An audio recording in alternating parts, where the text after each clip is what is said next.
Assalamualaikum warahmatullahi wabarakatuh. Salatu wassalamu alaika ya sayyidi Rasulullah khutbatikal lati adrikna. Kembali lagi bersama kita di channel Pangeran Cahaya. Hadirin yang dimuliakan Allah Subhanahu wa taala. Jadi kita akan membahas tentang 4 perkara yang dimana perkara ini sering dibicarakan di dalam kitab-kitab tasawuf. Kemudian para muhakkikin tentang kata-kata yang pertama, mandikan dirimu bukan dengan air, garis miring, lalu mandikan hiduplah dirimu sebelum engkau dimandi mati. Yang kedua, bungkuslah dirimu bukan dengan kain kafan. Yang ketiga, solatkanlah dirimu sebelum engkau disolatkan. Yang keempat, kuburlah dirimu bukan dengan tanah. Kuburlah dirimu bukan dengan tanah. Jadi hadirin semuliakan, sebenarnya kuncinya di sini adalah dimutu qabla an tamutu. Matikan diri sebelum mati. Di situ kunci awalnya. Artinya mematikan rasa keakuan hamba yang ada tajalli keakuan daripada Tuhan itu sendiri. Bukan hamba menjadi Tuhan. Rasa kehambaan itu, rasa basyara itu lebur, fana, sirna, sehingga terganti rasa keilahian. Bukan dia menjadi Tuhan. Tuhan tetap Tuhan, hamba tetaplah hamba. Kemudian yang pertama tadi, kata-kata ulama kita tentang mandikan dirimu bukan dengan air. Mandikan dirimu bukan dengan air. Secara syariat, secara ilmu fikih, ketika kita sudah junub, kita harus mandi wajib. Ya. Mandi wajib itu bukan hanya dengan air saja secara hakikatnya. Secara fikihnya dengan air mutlak suci lagi mensucikan. Itu baru sah. Nah, secara hakikat, mandikan dirimu bukan dengan air maksudnya, secara syariat kita melihat itu air. Namun sebenarnya mensucikan daripada batin itu bukan dengan air, tapi sucikan batinmu dengan hakikatul Muhammadiyah. Kenapa? Karena hakikatul Muhammadiyah ini terbit daripada zat Allah. Maka batin itu, Pak, tidak akan bisa disucikan kecuali dengan zatnya yang maha suci. Nah, zatnya yang maha suci mentajallikan daripada sifatnya, yang aslinya sebenarnya sifat ini adalah zat itu sendiri. Maka dinamakanlah hakikatul Muhammadiyah. Maka inilah yang dipakai untuk membersihkan tubuh kita secara syariat dengan air, namun secara hakikat memandikan, membersihkan diri kita dengan zat mutlak. Itu yang pertama. Kemudian garis miringnya, mandikan dirimu, mandikan hidup sebelum engkau mati. Dimandikan mati nanti. Kenapa? Mandi 9 hidup. Kenapa kita dianjurkan secara hakikatnya mandi 9 hidup? Karena sifat waro, hati-hati, kehati-hatian. Nanti khawatirnya, ya, ketika kita meninggal nanti, imamnya ataupun saudara-saudara kita tidak tahu di dalam memandikan mayat secara hakikat. Secara syariat saja disiram-siram, dibersih, selesai. Itu secara syariat bersih. Tapi secara hakikatnya, ketika kita tidak memandikan diri kita dengan hakikat Muhammad, maka secara hakikatnya tidak bersih. Itu secara hakikat. Dan supaya kita tidak ada lagi keraguan-raguan ketika ajal tiba, maka kita mandikan 9 hidup diri kita sebelum kita mandi 9 mati. Jadi meskipun nanti imamnya atau yang memandikan jasad kita tidak tahu tentang perkara mandi 9 hidup, mandi 9 mati tadi itu secara lahir dan batin, maka kita sudah selesai. Sudah memandikan diri sebelum mati. Memandikan diri dengan hakikatul Muhammadiyah, bukan dengan air. Nah, sementara seharusnya, paling afdolnya, bukan seharusnya, paling afdolnya, seseorang yang memandikan jenazah, mayit tersebut, itu jangan mandikan dengan air, tapi dengan hakikatul Muhammadiyah. Secara syariatnya air, namun secara hakikinya mandikanlah dengan hakikat Muhammad. Nah, itu yang pertama. Yang kedua, bungkuslah dirimu bukan dengan kain kafan. Bungkuslah dirimu jangan dengan kain kafan. Ini makna secara hakikat. Secara syariat, kita nanti akan dibungkus dengan kain putih, kain kafan yang sangat putih. Putih sekali, saking bersihnya. Nah, itu kain kafan yang baharu. Itu kain kafan makhluk secara syariat. Nah, bagaimana secara hakikatnya? Bungkuslah dengan nur ilahi sebelum engkau nanti dibungkus. Karena khawatirnya nanti juga ketika imamnya tidak tahu membungkus, atau yang membungkus nanti kain kafan itu tidak membungkus dengan zat mutlak atau nur ilahi itu sendiri, khawatirnya jenazah itu tidak bisa seperti yang diharapkan, yaitu kembali kepada alam lahut bersama dengan Ruh Kudus yang kembali kepada Allah membawa jiwa dan raganya. Harusnya jangan syariat saja. Secara hakikatnya bungkus dengan kain kafan yang tidak pernah hancur selama-lamanya. Kain kafan yang bukan kain kafan baharu. Kain kafan yang hakikatnya itulah nur ilahi membungkusnya,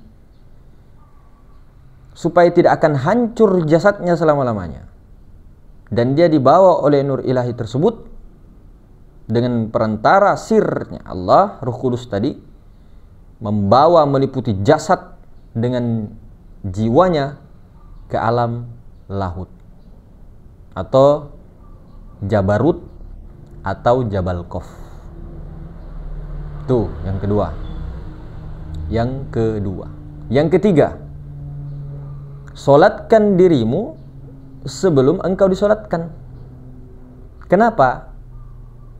Apa maksudnya solatkan dirimu sebelum engkau disolatkan? Maka sebelum ajal tiba, solatkan sekaranglah diri itu. Bagaimana caranya? Kembalikan semua ketika mendirikan solat itu, kembalikan kepada Allah dengan jalan wasilah hakikatul Muhammadiyah. Jadi pada hakikatnya Allah Ta'ala sendiri yang mensolatkan daripada jenazah itu. Bukan Allah yang berdiri rukuk dan sebagainya, tidak. Ini bab zauq. Jadi secara syariatnya kita yang solat, namun secara hakikatnya hakikatul Muhammad itu sudah mensolatkan jiwa dan raganya dan sudah mengembalikan hak-hak daripada amanah Allah kepada Allah. Jadi sudah minallah billah lillah, dari Allah beserta Allah kepada Allah. Jadi kuncinya daripada solat itu kan adalah bagaimana mengesahkan daripada jiwa dan raga kepada hakikat Muhammad nurani, sehingga nurani itu esa dengan Rabbani. Jadi jasmani, ruhani, nurani, Rabbani tidak akan terpisah selama-lamanya, tidak hancur, tidak juga kemana-mana dan sebagainya, tapi kembali kepada Allah dengan lengkap jasmani, ruhani, nurani, Rabbani. Nah, karena kenapa? Ketika nanti pada saat jenazah kita disolatkan, sementara imamnya tidak bisa mengembalikan, termasuk di takbir pertama, takbir kedua, 3 dan 4, tidak dikembalikan kepada tempatnya solat itu, Solat itu siapa yang bawa solat itu? Kan hakikat Muhammad yang membawa itu. Khawatirnya ketika jenazah itu ya tidak disolatkan dan tidak dikembalikan solat itu kepada yang punya, yaitu Allah melalui hakikat Muhammad, maka khawatirnya kurang afdol bagi kita. Bagi kita kurang afdol. Sementara kita itu kan syariat dan hakikat. Hakikat dengan syariat tidak bisa pisah. Sementara di dalam sholat jenazah itu bukan hanya secara syariatnya ya sah, secara hakikatnya bukan hanya begitu-begitu saja, tapi pengembaliannya supaya mayat itu, jenazah itu betul-betul kembali juga kepada Allah, tidak asal secara hakikat. Nah, kemudian yang keempat, kuburkan dirimu bukan dengan tanah. Kuburkan dirimu bukan dengan tanah. Apa maksudnya kuburkan dirimu bukan dengan tanah? Bagaimana jiwa, nafs itu ya sudah menguburkan dirinya di dalam hakikatul Muhammadiyah, supaya nanti ketika dia sudah dalam sebelum ajalnya, sebelum kematiannya, dia sudah menguburkan dirinya terlebih dahulu, maka nanti insya Allah Ta'ala tidak akan lagi di alam barzah menunggu sampai yaumul kiamah. Nah, itulah makanya orang tua kita jangan sampai imamnya atau orang yang mengkuburkan itu tidak tahu hakikat penguburan yang sebenarnya. Nah, itu kan ada semua yang bawa. Untuk simpelnya hakikat Muhammad. Tapi kalau mau ribet-ribetnya ada sebenarnya. Seperti kuburnya siapa yang kuburkan, imannya siapa yang bawa, Islamnya siapa yang bawa, 2 kalimat syahadatnya siapa yang bawa. Itu kalau di bahasan tarekat. Tapi kalau mau jalur tolnya lah hakikat Muhammad. Maka berlindunglah ke kuburan yang tidak pernah rusak selama-lamanya. Dan kalau sudah di kuburan itu ibarat kendaraan. Yang dimana kalau sudah di kendaraan itu, duduklah di kendaraan, tidak perlu memperhatikan kita ini sedang di dalam kendaraan. Nah, biarlah kendaraan itu yang akan membawa jiwamu kembali kepada Allah. Itulah hakikat kubur. Nah, jadi keempat tamsilan itu tadi sebenarnya memang bahasa-bahasa itu semuanya menjurus kepada yang satu tadi. Makanya kenapa dikatakan bahwa jalur hakikat Muhammad itu jalur yang cepat dan selamat insyaallah ta'ala. Karena tidak ribet-ribet. Kalau di tarekat lain itu biasanya yang lebih rinci lagi. Takbir pertama siapa yang bawa, takbir kedua siapa yang bawa, takbir ketiga siapa yang bawa, 4 siapa yang bawa. Tapi kalau di hakikat Muhammad sudah tahu, langsung serahkan. Tapi bukan berarti ya kita itu terus merasa aman dan semua, tidak. Tetap di dalam berjihadun nafs. Tetap di dalam keridhaan Allah, rahmat Allah, berpegang kepada rahmat Allah. Berpeganglah kepada Allah melalui rahmatnya. Karena Allah tidak memandang kepada semua amalan amaliyah, pengetahuan, tidak memandang kepada ibadah, tidak. Siapa yang pintar tentang ketuhanan, tidak. Hanya karena rahmat. Nah, rahmat itulah syafaatul uzmah, hakikat Muhammadiyah. Itulah yang pemberi syafaat di dunia dan di akhirat. Dunia dan akhirat. Nah, kalau sudah mengenal diri, kenal Tuhan, hancur dirinya, binasa dirinya, hilang sifat kehambaannya. Setelah kenal hakikatnya, hakikat dirinya kepada hakikat Muhammad, hakikat Tuhan itu adalah Allah Subhanahu wa taala, yang dimana tiada lain daripada Rabbul Izzati. Kenal diri, kenal Tuhan, taulah penggunaannya,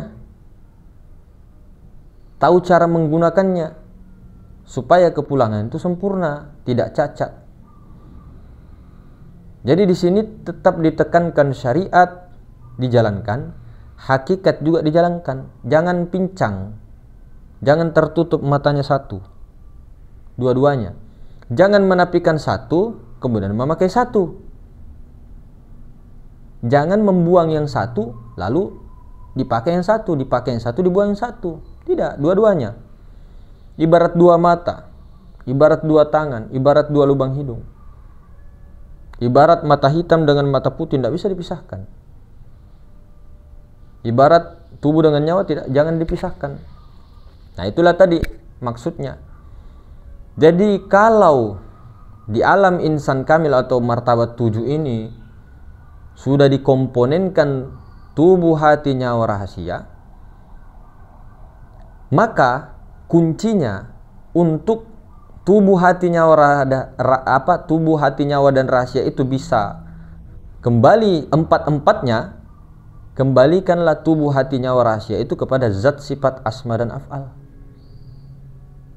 Kembalikan, karena tubuh, hati, nyawa, rahasia itu hanyalah bayangan dari zat, sifat, asma, af'al. Hanyalah tajalli, mazhar dari zat, sifat, asma, af'al. 4 itu. Ya, secara hakikatnya kita ini tidak ada, namun diadakan. Adanya itulah tugas pengembalian. Secara syariat kita mengembalikan, secara hakikat apa yang mau dikembalikan semuanya milik Allah. Memang, tapi secara syariat diutuslah si jiwa itu, Bani Adam tadi, si jiwa, nafs itu untuk suatu tugas, dan dikuatkanlah dia dengan ruh suci utusan Allah pada diri masing-masing. Itu yang menggemblengnya, itu yang memberikan bimbingan cahaya kepadanya, itu yang memberikan petunjuk-petunjuk kepadanya selagi dia itu memperhatikan cahaya Allah Subhanahu wa taala yang dihembuskan kepadanya. Tapi ketika dia mengabaikannya, dia ikut daripada pikiran perasaan ego dirinya, lebih mementingkan daripada basyariahnya, maka Ruh Kudus atau hembusan ilahiyah, hakikat Muhammad itu tidak akan memberikan petunjuk kecuali sekali-sekali saja. Nah, ini pemberi kabar gembira dan pemberi peringatan. Wa nafakhtu fihi min ruhi, bukan wa nafakhtu fihi min nafsi. Min nafs, bukan nafs, tapi min ruhi. Ruhku, kuhembuskan ruhku. Zatku. Bukan zat Allah memecah, tidak. Dihembuskan dari ruh itu kan dari zat, sehingga tajalli kepada rahasia. Disebut rahasia ketika tajalli. Jadinya hakikat Muhammad. Nah, sifatnya Allah tajalli kepada nyawa, asmanya Allah tajalli kepada hati, af'alnya Allah tajalli kepada tubuh. Nah, bagaimana pengenalan diri yang simpel itu tadi ketika jalur tauhid? Pengenalan diri, man arafa nafsahu, tubuh, hati, nyawa, rahasia. Itu pengenalan diri yang sempurna secara tauhid. Tubuh, hati, nyawa, rahasia. Tubuh, hati maksudnya di sini nafs, jiwa, ruhani. Nyawa, rahasia, itu dikembalikan semua. Pengembalian diri, makanya fasadal jasad.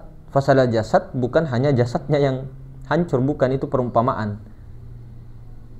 Binasa dirinya si Adam tadi, yang 4 komponen tadi, dia kembalikan bahwa itu sebenarnya hanyalah bayangan dari zat, sifat, asma dan afal. Itu jalur tauhid.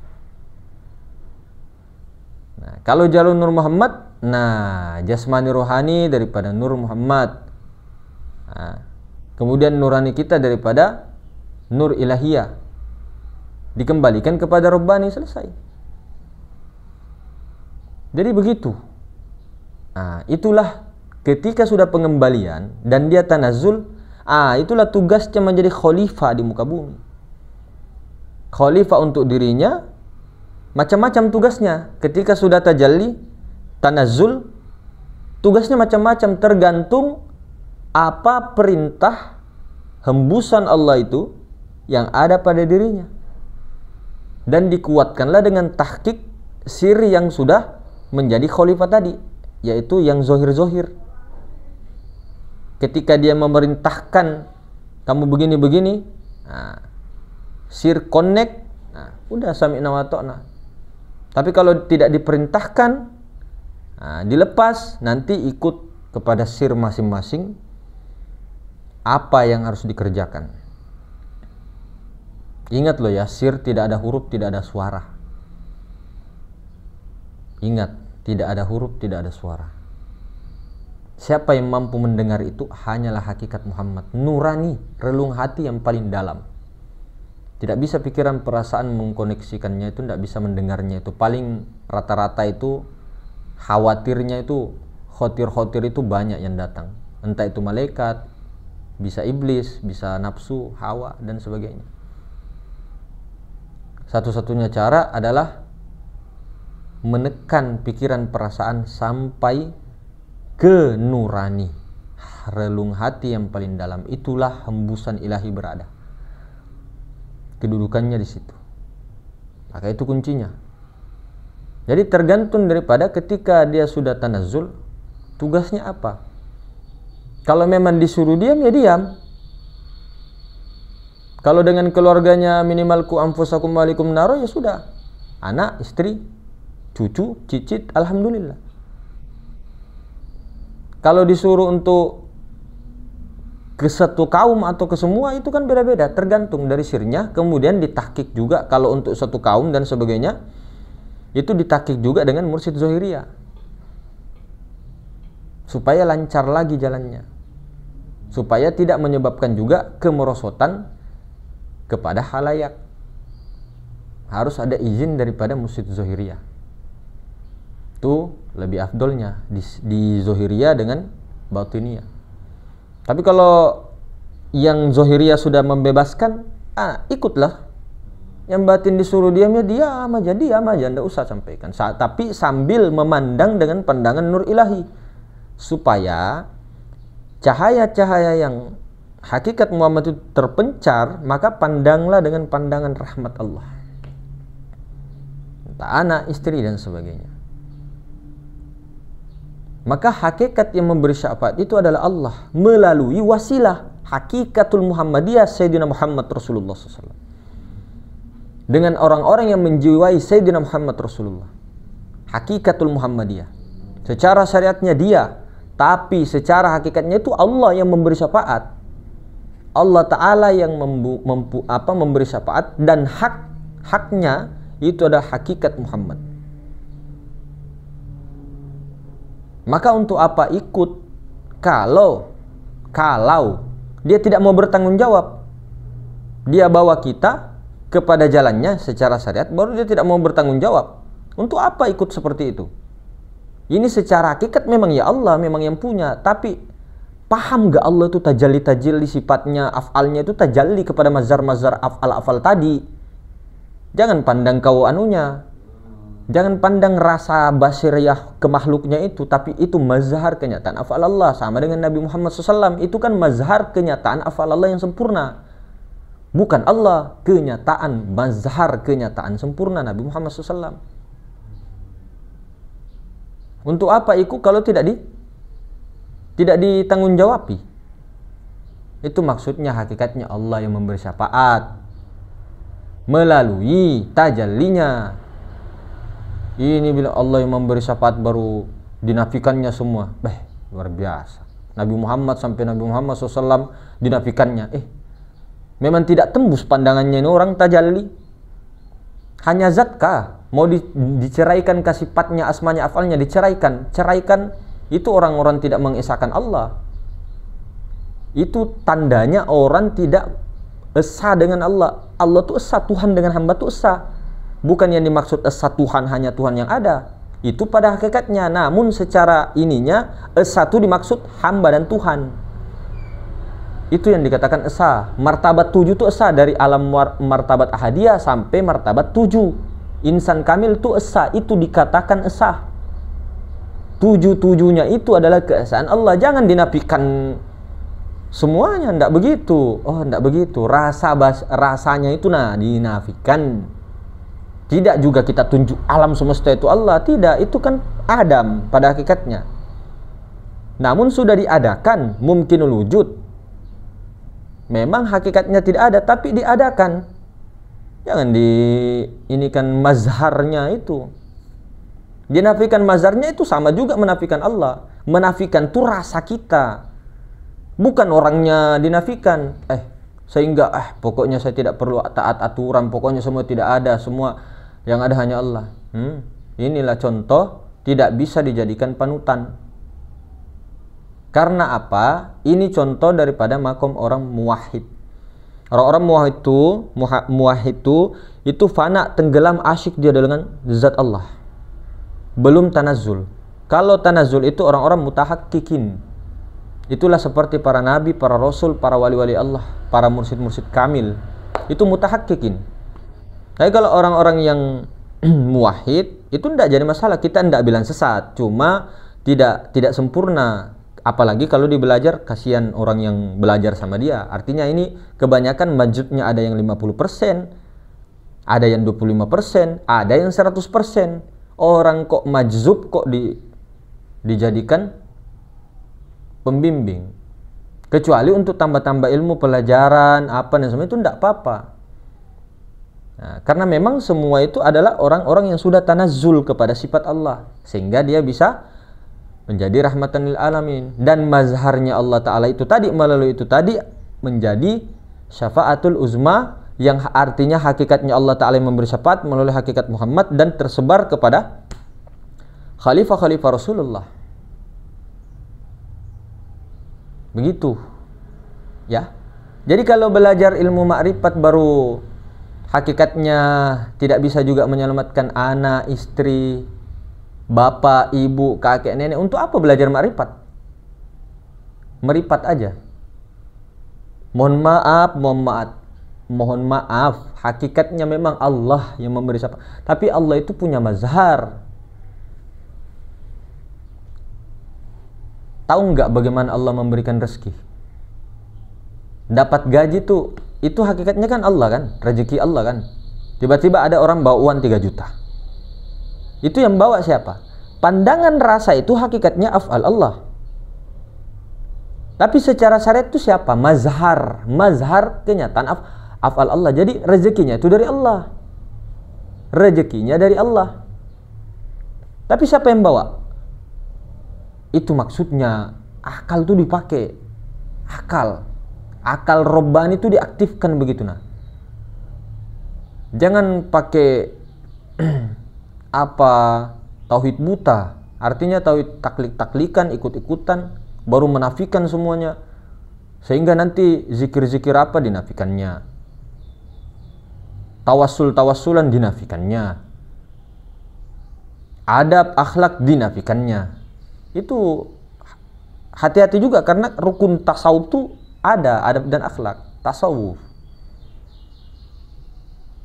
Sama kalau kita masuk rumahnya orang langsung nyelonong saja, tasawuf kayak itu, syariat kayak itu. Kalau kita bilang semua hakikatnya Allah, iya, nanti kamu jadi jabariyah kalau tidak taat daripada aturan itu.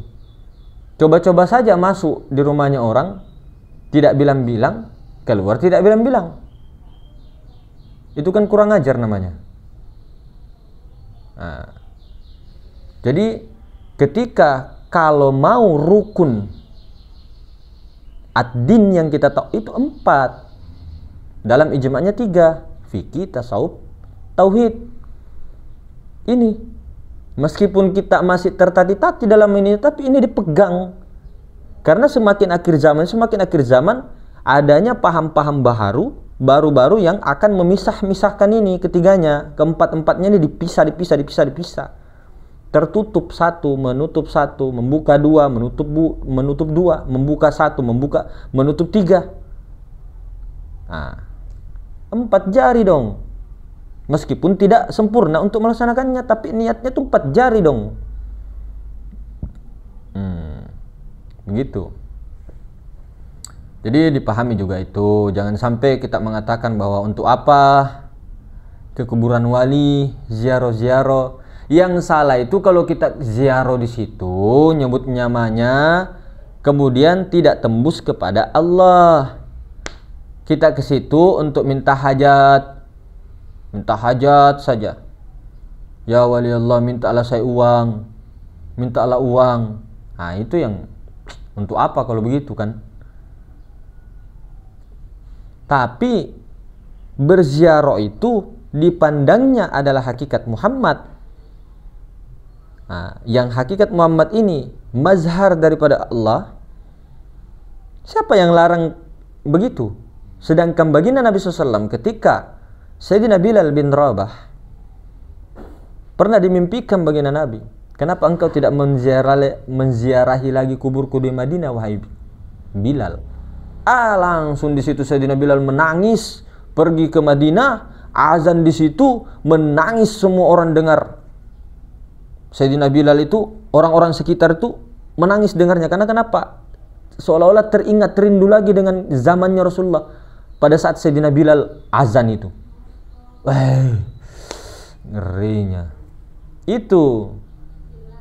Jadi jangan kita terlalu kebablas. Sama dengan melihat Allah. Melihat Allah itu juga di dunia sekarang, di akhirat juga sama, tetap sama.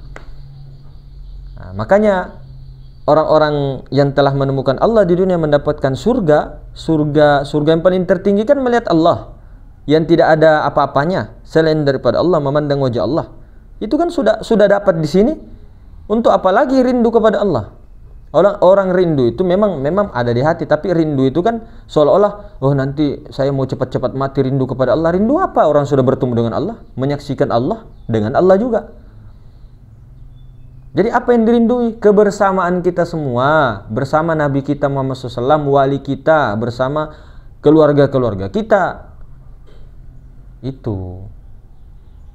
Jadi mungkin begitu hadirin semua. Mudah-mudahan semua sehat selalu, istiqomah selalu, kita sama-sama ya. Subhanakallahumma bihamdik asyhadu an la ilaha illa anta astaghfiruka wa atubu ilaik. Assalamualaikum warahmatullahi wabarakatuh.